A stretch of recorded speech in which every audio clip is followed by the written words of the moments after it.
జగిత్యాల జిల్లాలో పోలీస్ అమరవీరుల సంస్మరణ కార్యక్రమంలో భాగంగా మెగా రక్తదాన శిబిరం నిర్వహించారు పోలీసులు. జిల్లా ఎస్పీ అశోక్, డీఎస్పీలు, సీఐలు, ఎస్ఐలు, పోలీస్ సిబ్బంది, యువత రక్తదానం చేశారు. సుమారు 200 యూనిట్ల బ్లడ్ను రెడ్ క్రాస్ సొసైటీకి అందజేశారు. పోలీసుల త్యాగాలను నిరంతరం స్మరించుకోవాలన్నారు ఎస్పీ అశోక్ కుమార్. పోలీస్ శాఖ చేపట్టిన సేవా కార్యక్రమాలకు యువత నుంచి అనూహ్య స్పందన వస్తుందన్నారు. ప్రతి ఒక్కరూ 3 నెలలకు ఓసారి రక్తదానం చేయడం ద్వారా శరీరంలో కొత్త రక్తం ఉత్పత్తై ఆరోగ్యంగా ఉంటామని సూచించారు.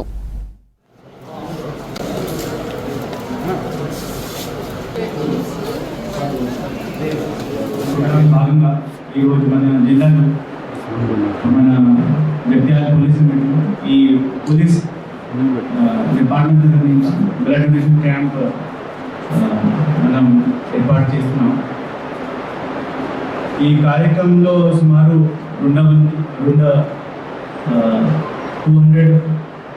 వరకు డోనర్స్ పార్టిసిపేట్ చేస్తారు. సో మన డిపార్ట్మెంట్ నుంచి పోలీస్ సిబ్బందులు కూడా ఈ కార్యక్రమంలో పార్టిసిపేట్ చేస్తారు. ఈ కార్యక్రమం ద్వారా మన పోలీస్ వీరులు, మన పోలీస్ వీరుల సేవలను ఈరోజు మనం స్మరణ చేస్తున్నాం. సో ఇది ఒక type of honour to their service. They are sacrificing their life for serving the people. So దీనికి స్మరించడానికి ఈ ప్రోగ్రామ్ మనం పెట్టాం. ప్రతి సంవత్సరాలు మనం బ్లడ్ డొనేషన్ క్యాంప్ మన జిల్లాలో పెడుతున్నాం. సో అలానే ఈ సంవత్సరాలు కూడా ఈ పోలీస్ డొనేషన్ వీక్లో మనం ఈ బ్లడ్ డొనేషన్ క్యాంప్ పెట్టాము.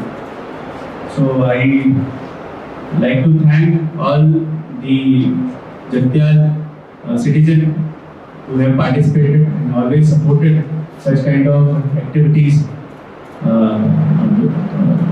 which is organized by police. And మన మీడియా మిత్రులు కూడా చాలా ధన్యవాదాలు తెలియజేస్తున్నాను.